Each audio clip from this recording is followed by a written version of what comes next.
धर्म पर संकट हो और देश पर संकट हो, उस समय मौन नहीं रहना चाहिए।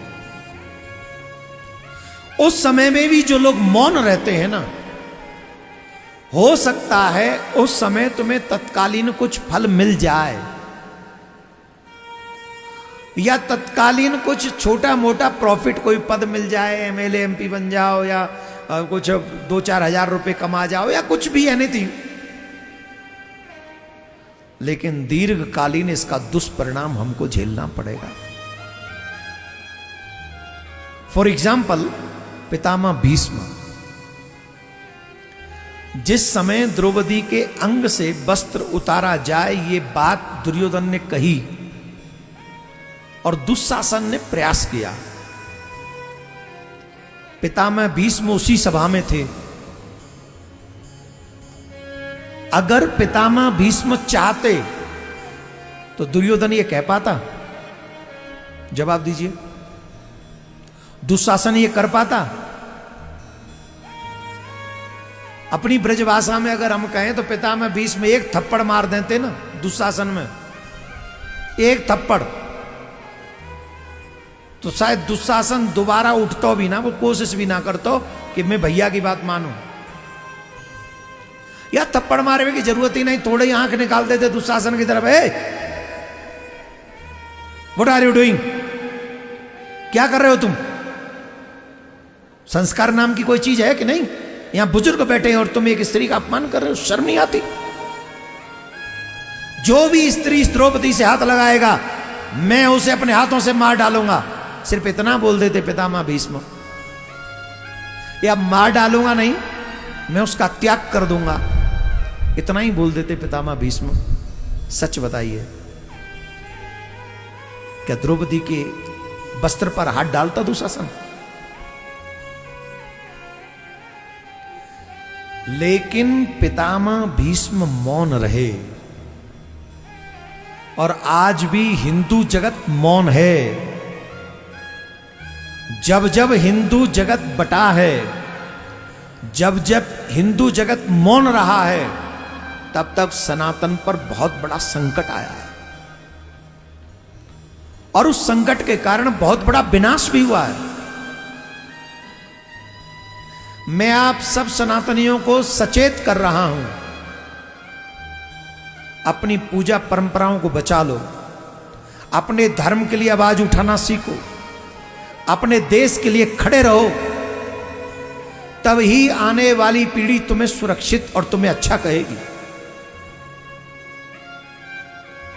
अभी बंगाल में जो घटना घट रही है,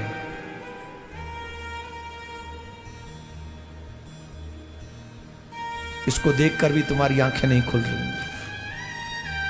एक बच्ची थी,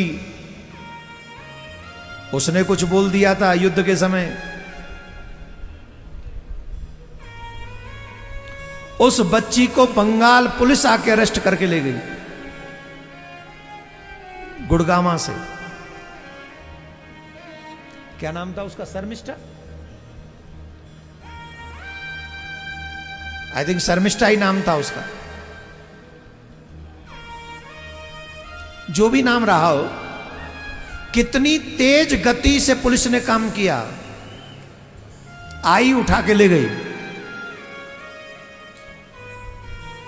वहीं हिंदू देवी देवताओं को गाली देने वालों को पुलिस कभी छूती नहीं। सरेआम इंटरनेट पर ऐसे वीडियो पड़े हैं, जिन वीडियो में कहा जा रहा है कि तुमने राम मंदिर बनाया है, जब सरकार बदलेगी तो उस मंदिर को हम तोड़ेंगे। ऐसे वीडियो पड़े इंटरनेट पे।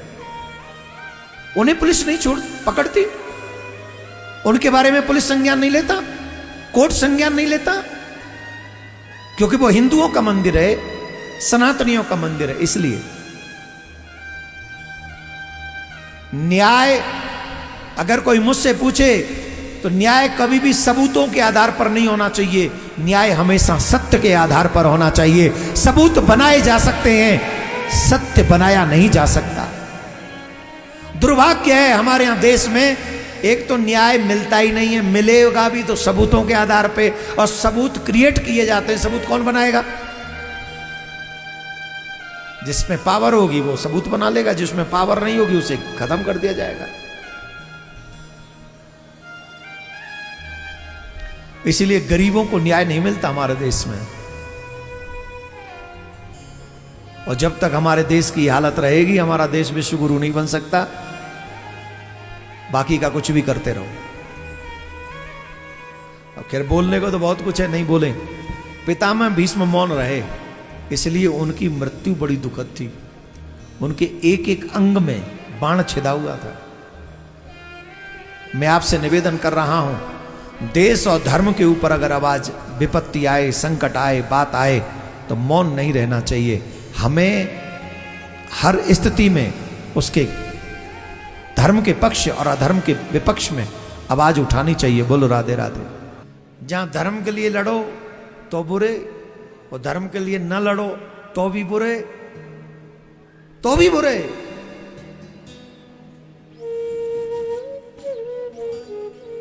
कई बार तो ऐसा लगता है करें क्या, तब ठाकुर जी कहते हैं तुम अपना काम करते चले जाओ, संसार चाहे जो भी कहे। जो लड़ाई प्रारंभ की है वो जारी रहेगी। हमें जामा मस्जिद की सीढ़ी के नीचे से ठाकुर जी वापस चाहिए। हमें मथुरा में कृष्ण भूमि चाहिए, और हमें भारत के मंदिरों की सुरक्षा सनातन बोर्ड के माध्यम से चाहिए। ये सनातन जगत को समझना पड़ेगा। अब हम अपनी पूजा परंपराएं सरकारों के अंडर नहीं छोड़ सकते, छोड़ना नहीं चाहिए। क्यों छोड़ दें? जब कोई मस्जिद तुम्हारे अंडर नहीं, जब चर्च कोई अंडर नहीं, जब और कोई गिरजाघर इत्यादि तुम्हारे अंडर नहीं, हमारे मंदिर तुम्हारे अंडर क्यों रहेंगे? और छोड़ भी देते मंदिर तुम्हारे अंडर, अगर तुमने उस मंदिर का धन हमारी सनातन परंपराओं के उत्थान के लिए लगाया होता। आज भी एक आध चाणक्य अगर तुमने गुरुकुलम बनाकर पैदा कर दिया होता तो मंदिर तुम्हारे ही पास रहते, पर तुमने ऐसा नहीं किया। तुमने शराबी, जुआरी, व्यभिचारी पैदा किए। तुमने हमारे समाज को शराबी बनाया, तुमने हमारे समाज को मांसाहारी बनाया है, तुमने हमारे समाज को ड्रग्स लेने वाला बनाया है, घूमने फिरने वाला। समय से पहले तुमने विवाह के बिना ही तुमने सारे भोग भोगने के लिए छुट्टा छोड़ दिया है। कैसे छोड़ दे मंदिर तुम्हारे पास में? जो पैसे को सिर्फ पैसा देखता है उसके पास मंदिर सुरक्षित नहीं। जो पैसे को सेवा में लगाना चाहे, अगर ऐसे व्यक्तित्व के पास मंदिर रहेंगे, निश्चित मेरा भारत, मेरा सनातन उत्थान करेगा, इसमें कोई संशय नहीं। और जिन जिन को भी सनातन बोर्ड बनवाने में रुचि है, जो चाहते मथुरा में कृष्ण भूमि बने, जो चाहते जामा मस्जिद की सीढ़ी के नीचे से ठाकुर जी वापस आए, उन लोगों को 9927300037 इस नंबर पर मिस कॉल करनी चाहिए, और अपने द्वारा 5-5, 10-10 लोगों से मिस कॉल करवानी चाहिए। हमने 5 करोड़ लोगों का संकल्प लिया है। 5 करोड़ लोग कम से कम इससे जुड़े, सच्चे सनातनी, नकली नहीं, असली सनातनी। यहां पर बैठे बैठे किस लोगों ने किए कर दिया मिस कॉल? पहले जो कर चुके वो दोनों हाथ उठाकर बताएंगे। हाँ, और अपने द्वारा और लोगों को भी प्रेरित करो। 5 करोड़ जिस दिन इकट्ठे हो जाएंगे, देखना बाबा, मतलब सीधो ही होगा काम। सही बता रहा हूं मैं, राधे राधे बोलना पड़ेगा। देखो, सरकार कोई किसी की नहीं होती, सरकार मानती है तंत्र की। जहां वोट होंगी, जहां जनता इकट्ठी होगी, वहीं सरकार बात मान लेगी। हम लोग इकट्ठे होंगे, हम कहेंगे ए हमारी सरकार, हमारी इच्छा को पूरी करो, तो हमारी सरकार हमारी इच्छा पूरी करेगी, करनी पड़ेगी। मंदिर हमारा है, मंदिर हमारे बाप का है, और मंदिर का धन हमारे बाप के बाप का है। उसका सदुपयोग हम करेंगे। सरकारों का क्या है? सरकार तो मंदिर से भी पैसा उठा लेती है, दारू के ठेका से भी पैसा उठा लेती है, मां से भी पैसा उठा लेती। सरकारों का क्या सिस्टम है?